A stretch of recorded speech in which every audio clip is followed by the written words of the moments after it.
রুই মাছের মাথা দিয়ে মুগ ডাল আর আলু দিয়ে রান্না করছি।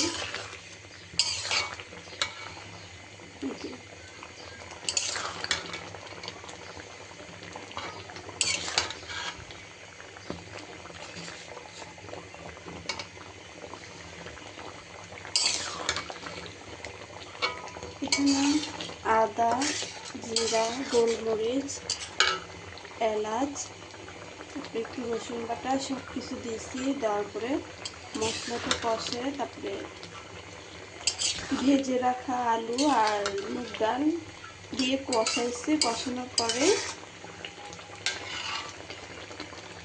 একটু হালকা গরম পানি দিয়েছি আর মাছের মাথাগুলো দিয়ে দিচ্ছি।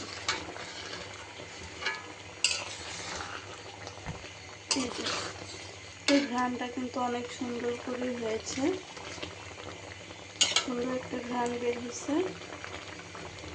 তরকারিটা প্রায় হয়ে আসছে। আর এখন ধনিয়া পাতাটা দিয়ে দিলাম।